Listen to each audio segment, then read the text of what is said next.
잘 오셨습니다. 네. 우리가 약속의 땅을 향해 가는 그 인생의 여정 가운데서는요, 수많은 일들이 일어납니다. 그래서 어제 민수기 10장에서 하나님은 모세에게 야 모세야 너 언납할 돌을 만들어라. 그래서 그것으로 회중을 소집하며 진영을 출발하게 할 것이라. 그렇게 하나님께서 모세에게 언납할 돌을 만들어라. 왜 그랬을까요? 백성들을 인솔할 지혜를 하나님께서 주시는 거죠. 그리고 이스라엘 백성들이 진영을 떠날 때에는요, 낮에는 여호와의 구름이 그 위에 덮이게 되는 그런 은혜가 있었다고 제가 말씀드렸죠. 자, 사실 그 여호와의 구름이 진영에 덮이는 것은 그들이 여호와의 언약궤를 앞세우고 갔기 때문에 그래서 그런 기적을 경험하게 된 것이겠죠. 자, 여러분 우리도 오늘 광야와 같은 인생사에서 하나님의 말씀을 앞세울 때에 오늘 2월 4일인가요? 오늘 2월 4일을 시작하는 이 첫머리에도 하나님의 말씀을 앞세울 때에 하나님은 오늘도 우리 삶에 기적을 일어나게 해 주시는 줄로 믿습니다. 어, 이렇게 해서 이 민수기 10장 끝부분에 가서 하나님의 구름이 그들 진영 위에 덮여지는 그런 놀라운 은혜가 있었는데도요. 여러분 이게 웬일입니까? 11장에 가면 그들이 하는 일이 무엇이냐면요. 민수기 11장에서 여호와께서 들으시기에 백성이 악한 말로 원망하며 그렇습니다. 근데 이 백성들이 원망한다는 것은요, 이 악한 말로 원망하는 것을 여호와께서 들으시매 그랬는데, 이 백성들이 이 원망하는 것은요, 민수기에서는요, 14장에 가면 또 생깁니다. 그리고 20장에 가면 또 생기고, 21장에 가면 또 생깁니다. 자, 어쩌보면요, 민수기는 원망의 종합 선물 세트와 같은 그런 성경이 민수기가 아닐까 이런 생각을 해보았습니다. 제가 어릴 적에요 명절에 손님이 오시면 어김없이 이제 그때 제 어릴 당시에는 종합 선물 세트라는 게 있었는데 거기에서 제가 딱 한 가지 기억나는 게 있습니다. 검문도 있었던 것 같은데 딱 그거는 아무리 한 50년의 세월이 흘렀는데도 기억나는 거는 샤브레라고 하는 게 있었습니다. 둥근 원형의 비스켓인데 달달하고 부드러운 그런 비스켓인데 그거는 지금까지 기억이 나는 거예요. 그때 종합 선물 세트 안에는 샤브레가 있었지. 지금은 이제 종합 선물 세트라는 게 없지만은요. 그래 50년 가까이 된 그 어린 시절이었지만은 그 샤브레의 부드럽고 너무 달지도 않고 달달한 그 맛이 아직도 제 머릿속에는 제 입맛 속에 각인이 되어 있는 거죠. 그래서 그렇지만은 또 이런 생각을 오늘 해봤습니다. 그 종합 선물 세트 샤브레도 매일 먹는다면 사람이 만족할까? 여러분 만족하겠어요? 매일 먹는다면 그걸 밥으로 먹는다면 절대 만족 못하겠죠. 성경에서 사람이 하나님을 제일 많이 원망한 곳이 어딜까요? 출애굽기에도 원망의 시리즈로 나옵니다. 근데 민수기에 보면 저는 민수기라고 말씀드리고 싶어요. 민수기에서 백성들이 원망을 제일 많이 하는 거예요. 아니, 우리 한번 생각해 봅시다. 애굽에서 430년간 종살이를 했습니다. 아주 뭐 고역을 그렇게 했습니다. 온갖 노역을 다 했는데 거기에서 출애굽을 시켜 주셨으면 거기에서 나오게 하였으면 어떤 환경이 닥쳐와도 해야 할 말이 정해져 있어야 되는 거 아닙니까? 그때 400년도 넘게 종살이 했는데 우리 같으면 내가 6.25 전쟁도 겪었는데 먹을 거리가 없어서 풀뿌리 캐 먹으면서 보릿고개도 다 이겨왔는데 우리 조상들이 그렇게 힘들고 어려웠던 시절을 겪었다면서 그래도 지금은 살만하다. 그때 어려운 거에 비하겠냐. 이런 이야기를 저는 자라면서 종종 들었습니다. 자, 이 이스라엘 백성들이 민수기에 이스라엘 백성들이 원망하는 모습이 참 많이 나오는데 그것도 여호와의 구름이 덮이고 언약 계획을 앞세우고 가는 백성들의 첫 여정을 이제 막 출발하자마자 악한 말로 원망했다. 민수기 11장에 그렇게 이야기하고 있습니다. 야, 도대체 뭐 우리가 그 자리에 있어 뭐 성경에는 악한 말이 어떤 말이었는지 기록은 정확하게 구체적으로 안 되어 있어서 모르겠지만은 이제 막 출발하면서 놀라운 광경을 보고 난 후에도 금방 돌아서서는 악한 말로 원망했다.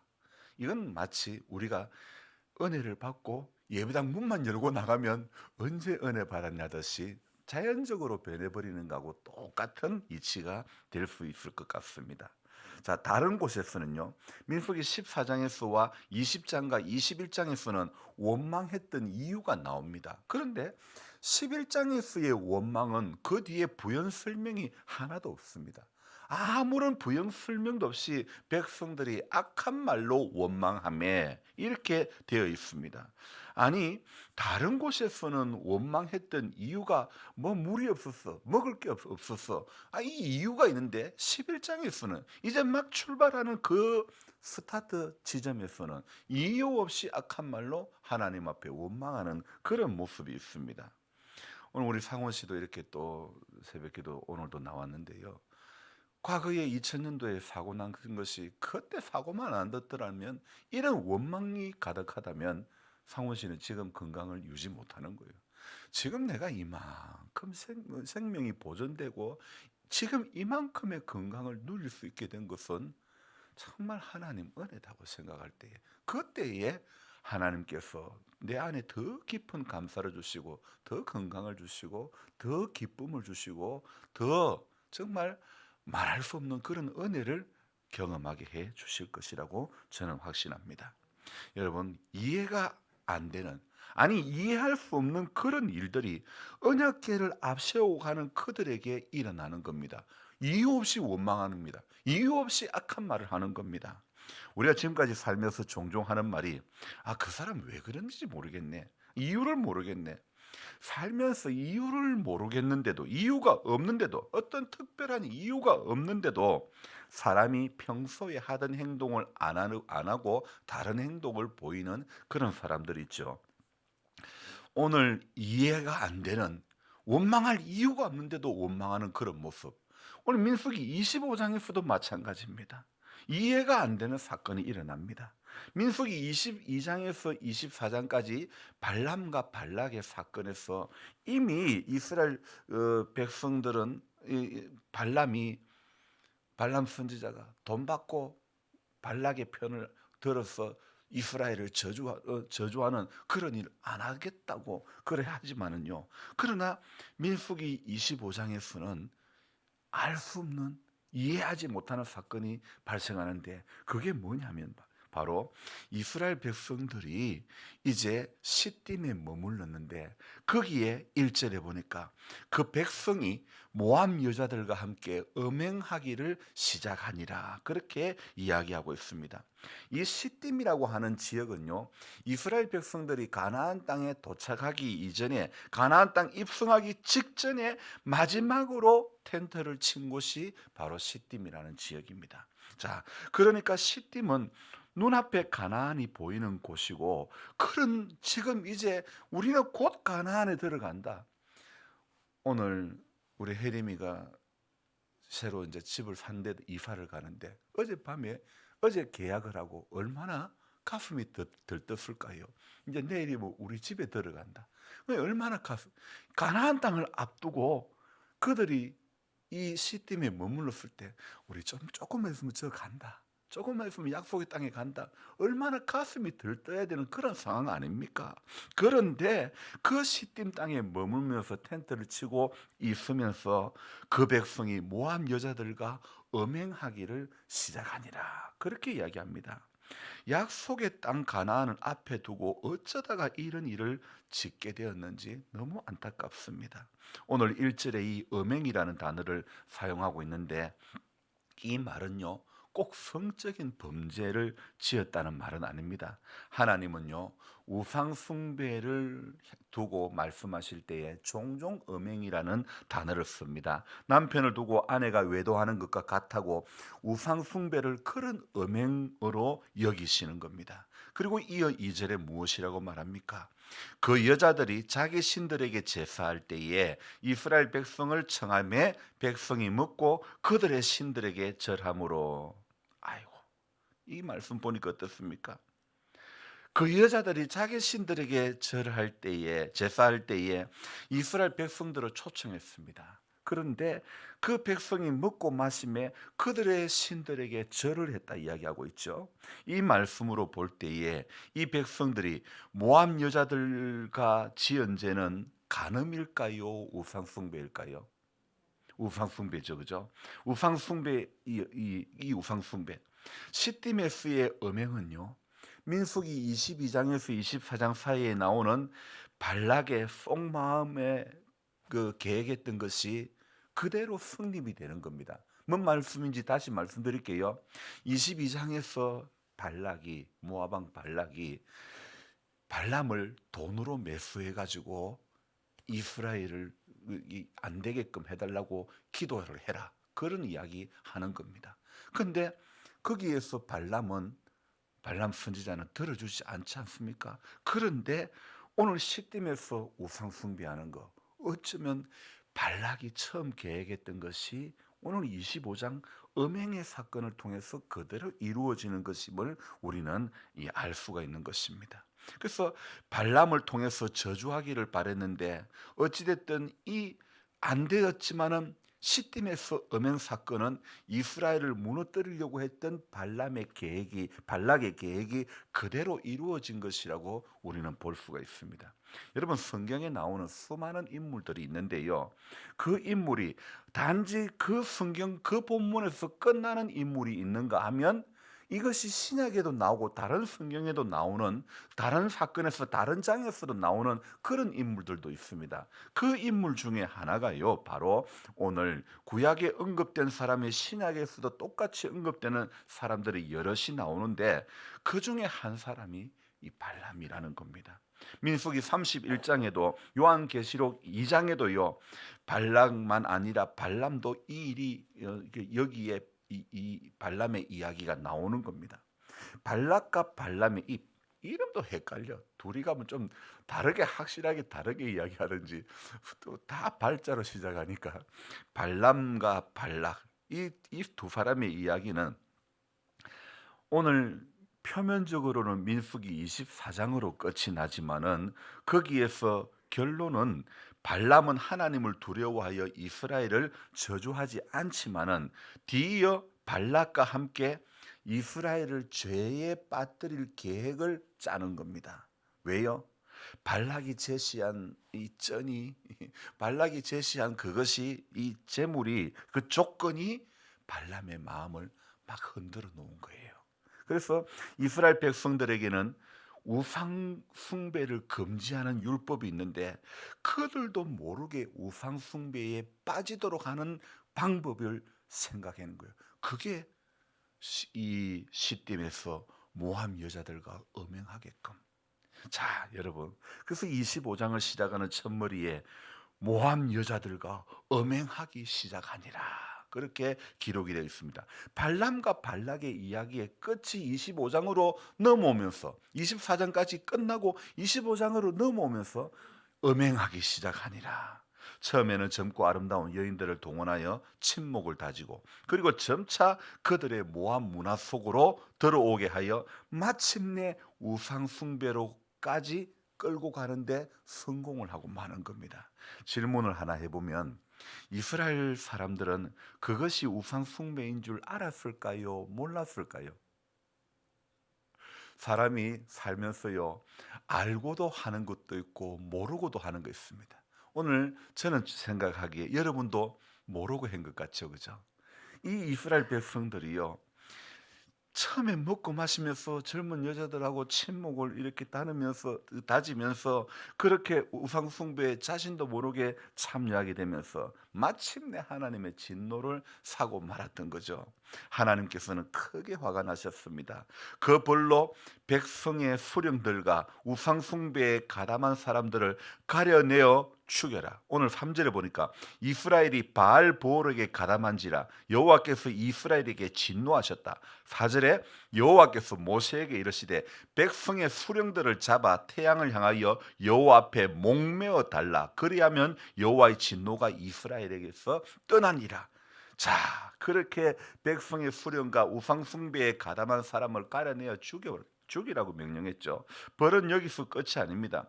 이스라엘 백성들이요 연병이 걸려 죽기 시작합니다. 물론 그들을 죽이라는 하나님의 명령과 연병 사이에는 어떤 인과관계가 정확하게 기록되어 있지는 않지만은 모세는 백성을 잡아 죽이는 일에 좀 미온적인 그런 태도를 보입니다.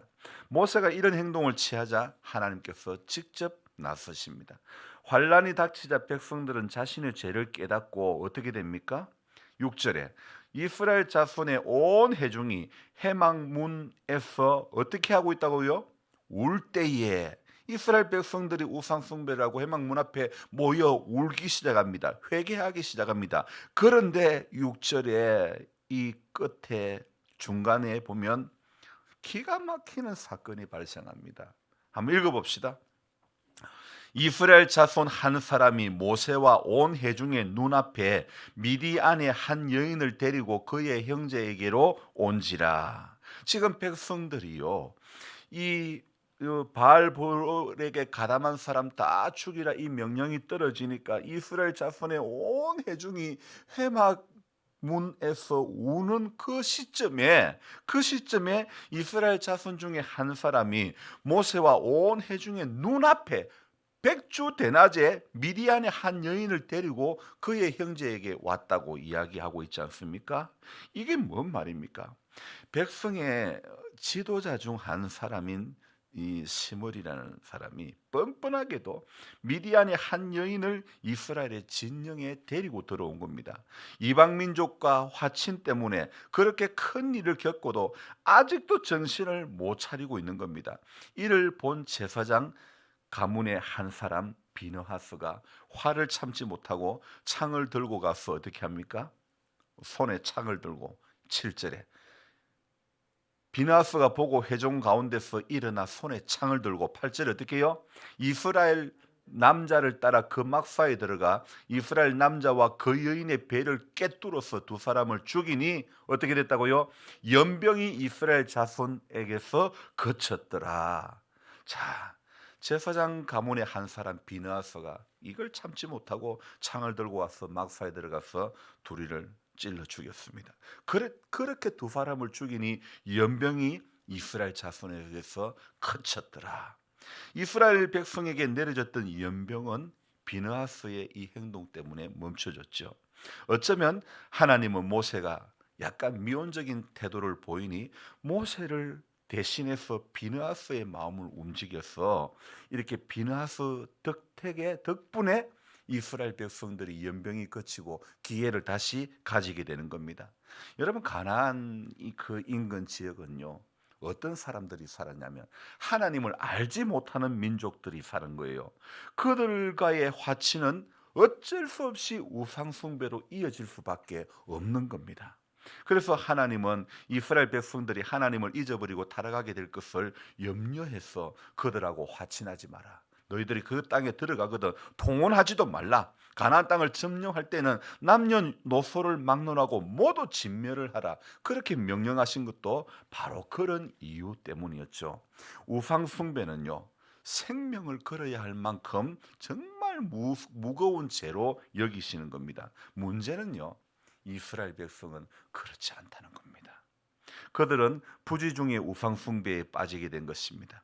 사람들과 친하게 지내는 것, 그들의 잔치에 참여하는 것이 뭐가 죄가 될 것이라고 그렇게 죄가 된다고는 생각을 못하는 겁니다. 그러니 부지중에 일어난 일이고 그 과정에 사람의 계략이 있었다고 해도 핑계할 수는 없는 건데 하나님께서 금하신 행동들을 했고 안일했고 바알에게 절한 일은 부정할 수 없는 그런 사실 아닙니까?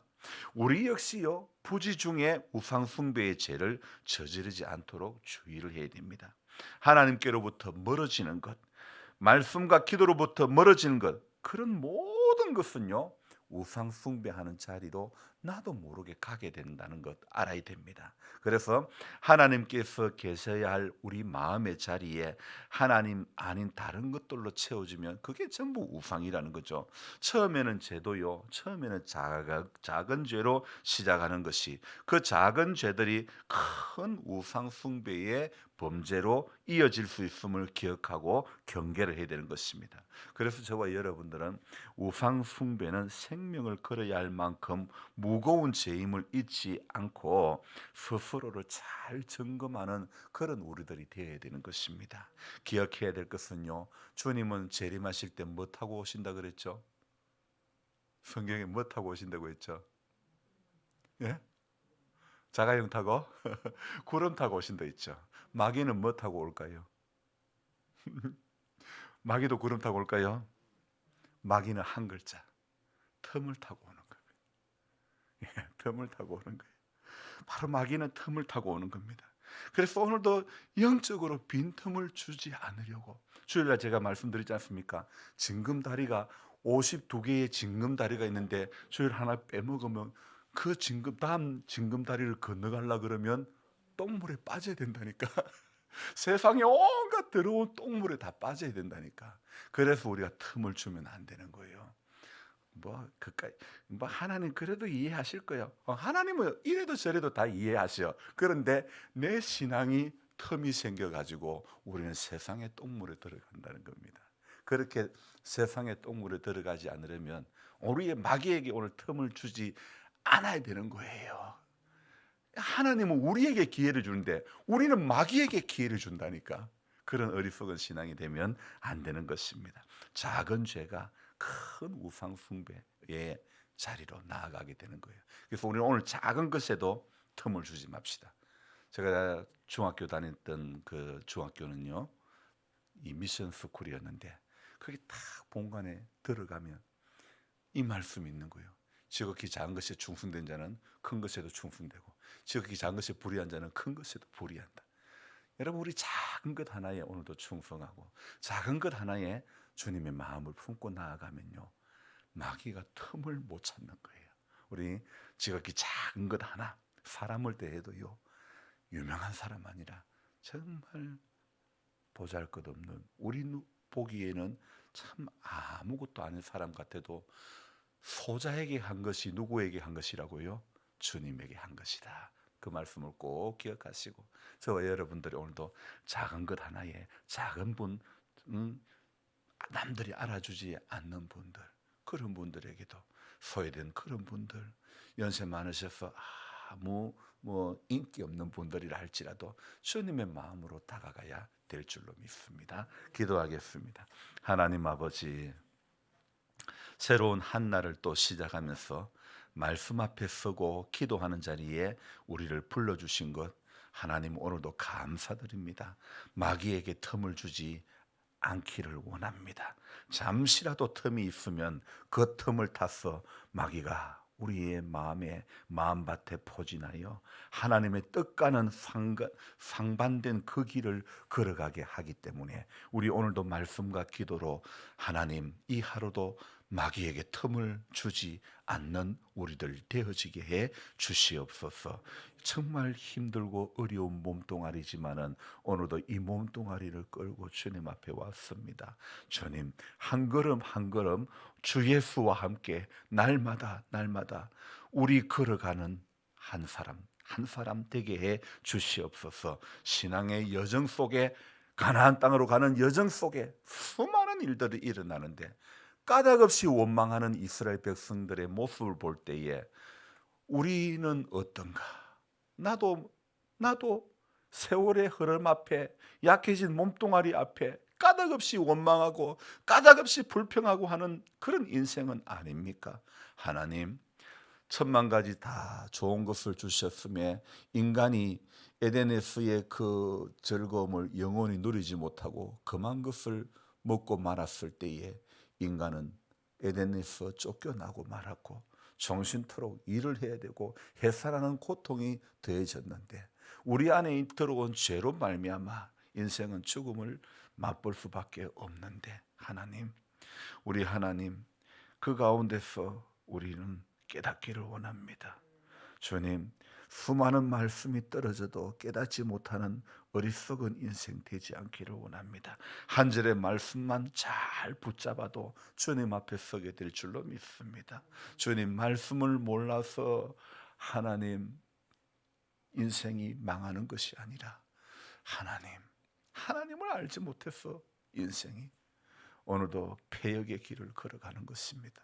이스라엘 백성들이 원망의 길을 걸어갔던 것, 오늘 우리 인생 살아가는 남은 여정 가운데서 나 자신도 우리 자신도 모르게 그렇게 어리석은 모습이 다습되지 않도록 그런 하나님 앞에 인생의 여정 한순간순간마다 잠시의 틈을 주지 않고 하나님 앞에 깨어 기도함으로 주님, 오늘 자신도 모르게 우상 숭배에 넘어갔던 이 이스라엘 백성들, 시딤에서 엄행했던 이 사건을 보면서 우리가 교훈받기를 원합니다. 오늘도 하나님 틈 주지 않기 위해서 말씀 붙잡고 기도하는 우리 성도님들 되게 해주시니 감사합니다. 하나님 아버지, 항상 마귀는 선줄로 생각하는 자를 건드리는 줄 압니다. 그래서 선줄로 생각하는 자는 넘어질까 조심하라고 했습니다. 처음 사랑 잃어버리고 하나님 앞에 우리 언제 뜨거웠던지도 모르고 기도한 지도 오래됐고 성경 본 지도 오래되고 이런 신앙으로는 하나님 앞에 변절자가 될 수밖에 없습니다. 주님, 한결같은 모습으로 말씀과 기도하는 자리에 우리 붙들려 살게 해 주시옵소서. 연로하신 성도님들의 예수 잘 믿는 복을 주시고 구원받을 만한 믿음이 그 안에 있기를 원합니다. 세상의 즐거움을 따라가지 않게 해 주시옵소서. 세상 소망 가지고 살지 않게 해 주시옵소서. 예수님 존귀하신 이름 받들어 감사하며 기도드리옵나이다. 아멘. 간절한 마음으로 주여 부르고 기도합니다. 주여, 주여, 주여. 하나님 아버지, 고맙고 감사합니다.